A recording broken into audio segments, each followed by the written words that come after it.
Give it up once again for Mr. Tom Franck.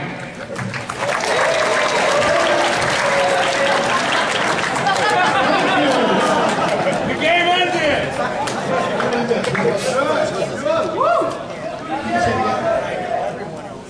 Please, thank you so much. Last time standing. Thank you, Los Angeles. Thank you, Anime Expo. This is great. Yes, sure. And please, a big round of applause for all the contestants who are performing tonight. Dead serious. Stand-up comedy is a very, very hard thing, and they deserve your utmost respect. I think how difficult a thing stand-up comedy is best exemplified by the fact that the act of doing it cannot be replicated in a video game. You know what I mean? You got Dance Dance Revolution, you got Guitar Hero. There's never going to be a stand-up star cartridge for Wii. You know what I mean? Or maybe there will be, but it's just not going to be the same thing. You know, plugging in a nunchuck controller and going, set up, set up, set up, punchline, punchline, call back, call back. You know, sometimes I wish stand-up were like a video game. That would make it a whole lot easier. You know, you're in a tough situation, saying to yourself, uh-oh, not doing well, gotta be funnier. Uh-oh, crowd's not getting the references. Uh-oh, no ending for the new bit. You know, I don't understand how you cannot be a geek about video games in this day and age. Video games are amazing. They're incredible.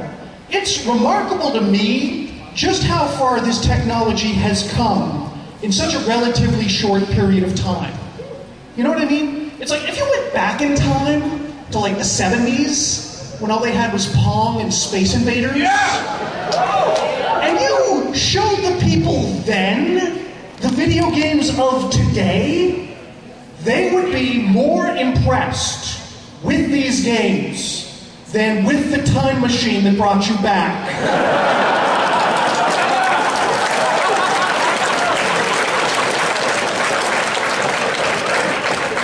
They'd be like, yes, I know I can travel back to Edwardian England. I want to play Gears of War 4.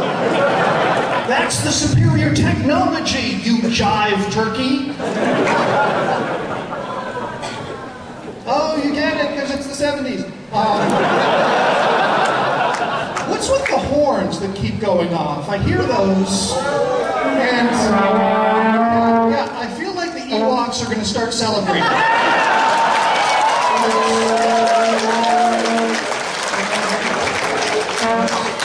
So I'm a real old school anime guy. I'm into the super robot shows of the 70s. Yeah. Era. And for those of you who don't know, you know, the super robot shows of the 70s were basically all the same, where you had a young boy or a young man who would pilot a robot, which was basically a walking arsenal. Just tons of weapons. And whenever the pilot would fire one of the weapons on the robot, he would press the button, but also have to scream the name of the weapon as he's firing it. You know, Rust Hurricane! Pressed fire! And it was so consistent that you almost would think that the weapon wouldn't work if he didn't scream the name along with it. Like it was semi-voice activated or something like that. But I figured out that this isn't the case at all. The reason that they were screaming the name of the weapon as they were pressing the button is it's just a fun thing to do. And I realized that by screaming the name of things that I'm doing in real life. I'm in the bathroom shaving, I'm going, hand raiser! Getting drinks at a party, going, tropical punch! In my car, high beams! Punchline!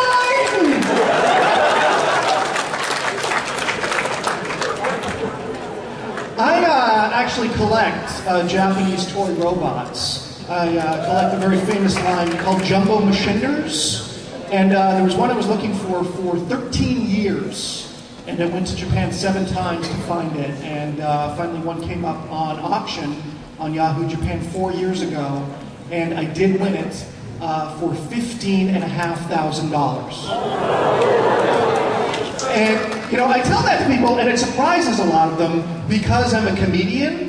And a lot of people just assume that comedians are all penniless losers who couldn't afford something like that. Not realizing that some of us are savvy enough to realize that you don't need 2 kidneys.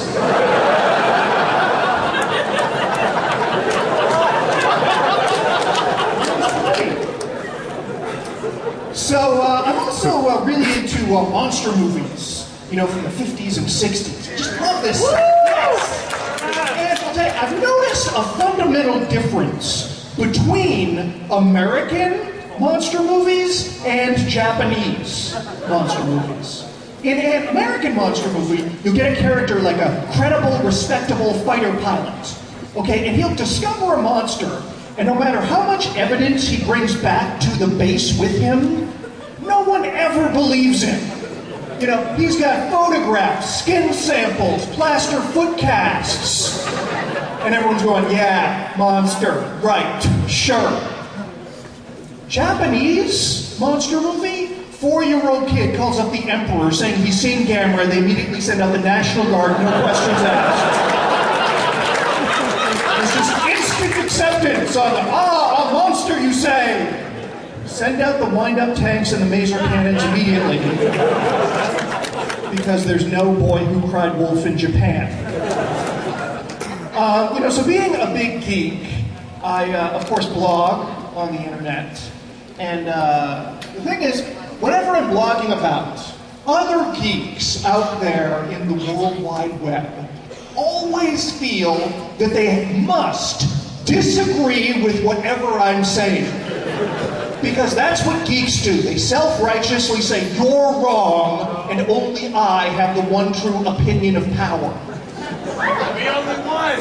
And I find that I am so sad and lame and pathetic that I will anonymously leave follow-up comments that agree with me.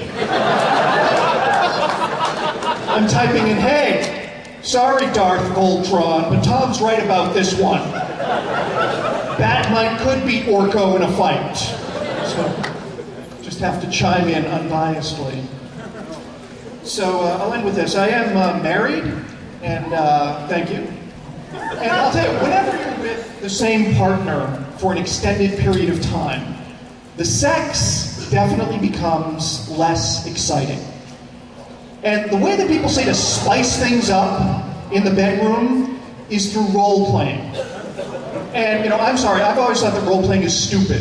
I mean, really dumb. But finally I figured, what the hell, I'll give role-playing a shot. So my wife and I are in this orc dungeon. I'm a 5th level cleric, and she's an 8th level paladin. And we come across this frost giant, so I swing, and even though I've got a +3 club, I get a bad roll on the percentile dice, and I miss. And my wife, she pulls out this sword called the Equalizer of Grand March, which forces its opponents of extreme alignments to say versus death or be destroyed. So she swings and she kills it. And I'm like, where did she get this sword? She's just an 8th level paladin. I mean, what kind of Santa Claus dungeon master did she have before she hooked up with me? And I was so upset about the whole thing, I lost my erection. Thank you very much. My name is Franck. Comics and Comics is performed at Meltdown Comics. The first Friday of every month. It's on Sunset Boulevard. And comicsandcomics.net is where you can check us out. And thank you so much.